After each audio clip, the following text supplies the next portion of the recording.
I'm Dr. DeBell from The Movement Fix. Welcome back to Movement Fix Monday. What I want to talk to you about this week is what to do instead of stretching your adductors.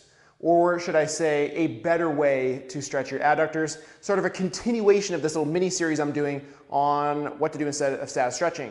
I also just did a podcast, episode 31, on this topic more in depth, so make sure to check that out. It's on iTunes, it's on Android, it's on all that stuff, where I talk a little bit more in depth about like the why I do this. But what I want to show you is how I do this for the adductors, the groin muscles, but I want to show you two stretches that people commonly do for this, and then I'm going to show a little flow that I would use instead. So stretch number one for the groin is this one here, where you go here like this, and you sort of like push down, and yeah, I get it, it'll stretch the muscles, but I don't know that this really translates into the activity that you were doing it for in the first place, which is kind of like why I'm doing the stretching. So if your stretches don't translate over to the actual activity you're trying to do, what's the point? The second one is getting up to a wall and sort of like going like this and just relaxing and letting your legs dangle. And again, does that translate to weight-bearing lifts? Probably not. Now, the adductors are extremely important for squatting.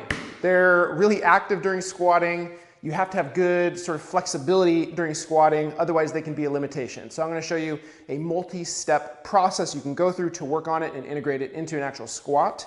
So I'm going to use a foam roller, and I'm just going to gently, when you roll out the adductors, you have to be gentle.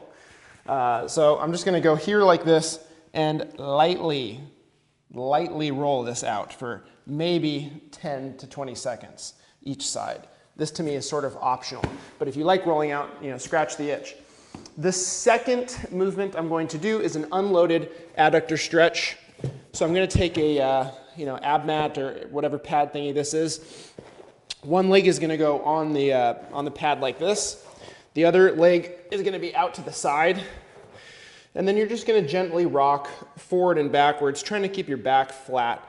And the stretch should be happening here. You should feel it on the inside of this leg. You shouldn't feel pinching anywhere. But I would just go 5 or 10 reps back and forth like this on each side. And then after that, I would go into a loaded adductor stretch. And for that, I would use something like a Cossack squat or a lateral lunge, whatever you want to call it. But essentially what you do, and I do this a lot in a lot of videos, is you go really wide with your legs like this, and then keep your back neutral and flat, and just go and kind of squat over or lunge over to one side, go as far as you can. You can go up on, or like, you don't have to keep your foot down flat like this. You could sort of twist it and elevate it, but you'd go between the sides sort of like this. And it's more of a loaded version because you're standing up, you're weight bearing, versus the one with the pad thing, you're non-weight bearing. So it's unloaded. So essentially what we're doing is going through a process of rolling out to decrease the tension in the muscle, which is sort of a reflex. Again, I talk about that more in the podcast. Then I go through an unloaded mobility drill, if you will. And then I go through loaded. And then what you could do is some squatting, some air squats, maybe a light back squat to actually use this in the pattern of squatting, if that's sort of the target of why you're stretching. Because you should have a reason why you do stuff. And so if you don't know why you're stretching your adductors, I think you have to know the answer to that before you do something, so you know how to integrate it into what you're actually trying to change. So anyways, that's what I got for you guys this week on Movement Fix Monday. Make sure to follow me on Instagram @The Movement Fix. Check out the podcast. I'll see you guys next week.